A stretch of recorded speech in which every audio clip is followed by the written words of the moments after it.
So right down the road from the Independence Overlook, or Independence Mountain Overlook I did a little bit earlier.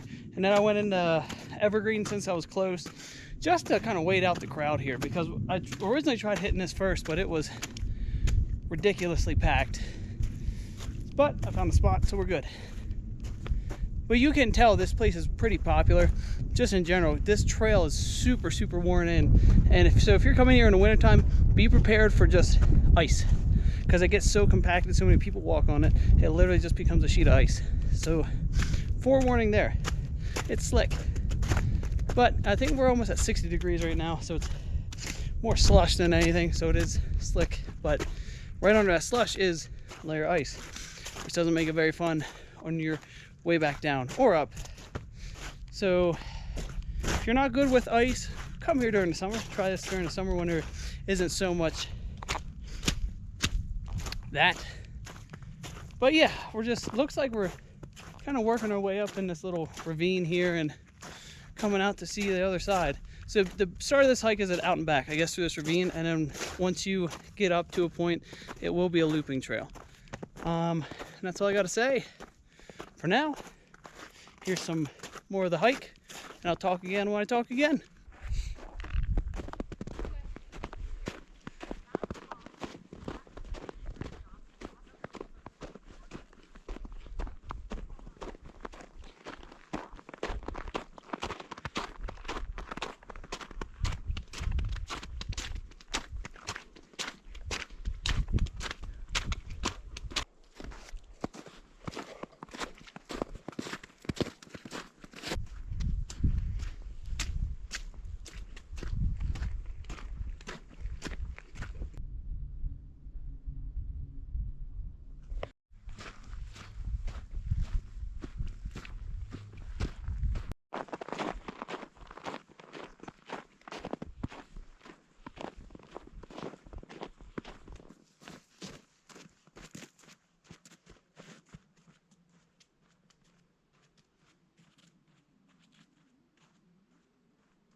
Look at that.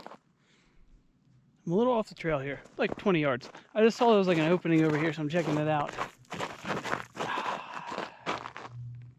That's so cool. Man. And it's so weird. It's walking, trudging through ice and snow, and it's like 60 degrees out and bright and sunny. Man. Okay, so what I wanted to show you, or talk to you about here, is this trail in general has a lot of intersecting trails here. So it can be easy to kind of get lost to where you need to go. So if I were you, if you don't have a trail map, I would just kind of follow the signs straight up, because there are signs that take you the direct route right up instead of doing this looping trail. So on this hike, just be careful. If you don't really have a map or don't really know where you're going, just stick to the main trail.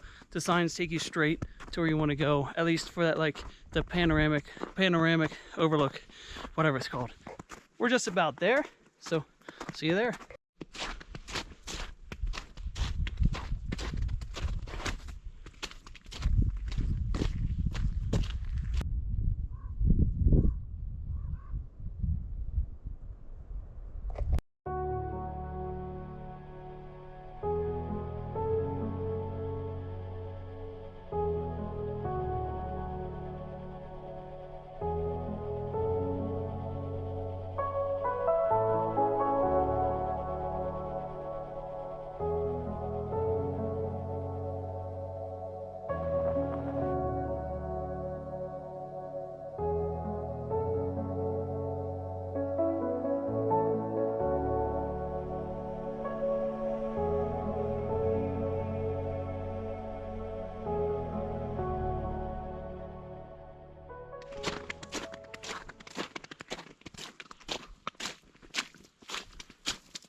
Have it, Panoramic Point. Another really cool, another beautiful overlook. Kind of overlooks that a ways. The other one I think kind of gave you a cooler 360 view because you can kind of walk around the whole top. Not discounting this at all. I'd probably say just do both. If you're up here, try out both hikes. Do one in the morning, come down, and then go grab lunch somewhere. And then in like that little town, I forget the name of it, it's gonna be right there. Go on. And or just go to Evergreen, and there's a bunch of restaurants and stuff in there too, and then go and do this hike, or vice versa, do this one and then eat and then do the other one. Up to you. But it's really, yeah, they're both well worth doing. They're both pretty hikes. They're not super long, they're not overly strenuous. I mean, like I said, this time of the year, if you hit them, it's going to be icy. That's going to come with this time of the year. But yeah, it's very enjoyable, very fun hike. Especially on a day like this, it's blue sky, 60 degrees, makes it a little slick. Oh well, gotta take it while you have it. Because this year, it's been interesting. We've been getting at least a snowstorm or two a week ever since the Louisville fires. So it's been interesting. Hiking and anything outdoorsy is pretty much slowed down recently. Well, hiking I can still get done, but haven't been doing much biking because there's been too much snow. The skate parks aren't. By the time the skate parks are rideable, we get another snowstorm. So I will hopefully be able to start riding again, at least on that front. But it's at least giving me time to kind of tinker with the bike right now and kind of get it back into good, at least half decent shape, because I beat that thing and it needs some TLC. So man, look at that. It's so cool. This camera and pictures and stuff, it doesn't do it justice at all to stuff like this. The sheer size, the magnitude of this stuff is, you gotta like experience it. So let's keep on wandering down. I'm doing a second part of that loop. So yeah, it's an out and back to a certain point, and then there's a loop, and now I'm coming down from the other half of the loop here. So probably getting back to the car is going to be a minute or two unless I decide to talk again. See you on the next one.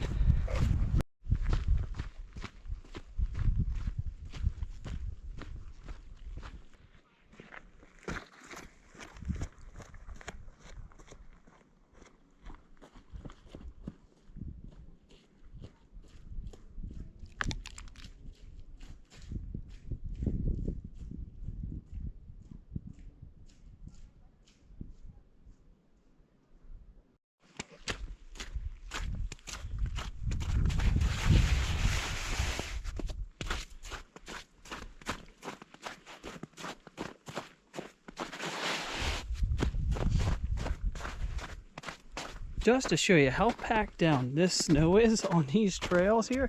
Look, nothing. Watch this. We are knee deep. Yeah, that's just to show you how packed down this snow is. Like there's at least, so you're looking at knee deep snow on each side of the trail at a lot of spots. That's so cool. And then right here we're in mud. But yeah, that just shows you how much walking and everything this sees, I guess. I don't know. I thought that was cool to show you.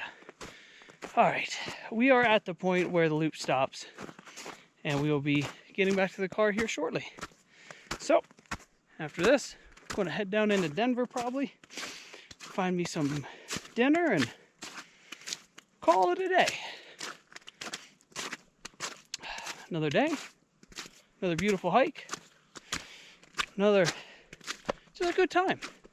So see you on the next one.